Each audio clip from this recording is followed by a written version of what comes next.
بنے کیسے امام حسین، اتنے عظیم کیسے بنے کہ ہر دور کے بادشاہ اور ہر دور کے امام کیسے بن گئے. میں صرف اتنی بات سمجھاتا ہوں کہ ان کا خون کی نسبت کیا ہے اور کون سے خون سے بنے ہیں.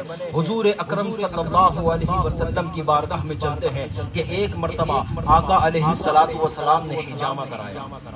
حضور نے حجامہ کرایا اور حضور نے حجامہ کرانے کے بعد ایک صحابی رسول کو کہا کہ یہ کٹورے میں میرا خون ہے، اس خون کو پھینک کر آ جاؤ. اور لیکن یاد رکھنا کہ اس کو اس مقام پر ڈالنا جہاں پر کسی کا قدم نہ پڑے، جہاں پر کسی کا قدم نہ پڑے. اب وہ صحابی رسول گئے اور جنگل کی طرف بھی گئے، ہر جگہ ابھی انہیں کوئی جگہ نہیں ملی. دائیں دیکھا، بائیں دیکھا، آگے دیکھا، پیچھے دیکھا. جب کچھ سمجھ میں نہیں آیا، کیونکہ فرمان رسالت یہ تھا کہ کسی کا پاؤں نہ پڑے، تو وہ صحابی رسول اس خون کو پی گئے.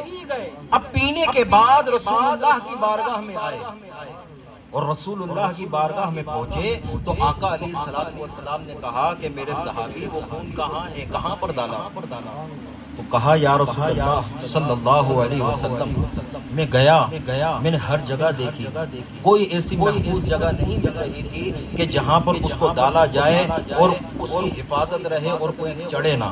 تو فرمایا پھر تم نے کیا کیا؟ کہنے لگے یا رسول اللہ میں نے اس خون کو ایسی جگہ ڈالا ہے کہ قیامت تک کسی کا قدم نہیں پڑے گا، قیامت تک کسی کا قدم نہیں پڑے گا.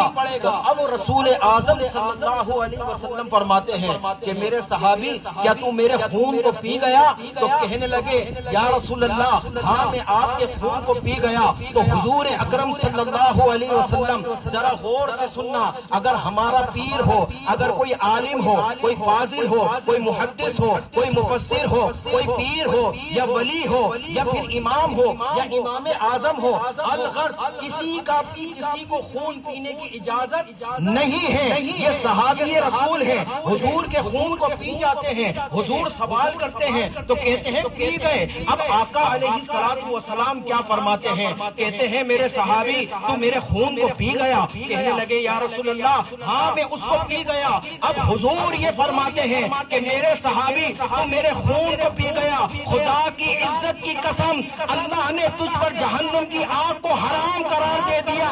ارے اگر ایک کٹورا رسول اللہ کا خون پی جائے تو اس پر جہنم کی آگ حرام ہو جاتی ہے، اور اس کا پورا وجود رسول اللہ کے خون سے بنایا گیا ہو تو اس امام حسین کی شان کا کیا عالم ہو.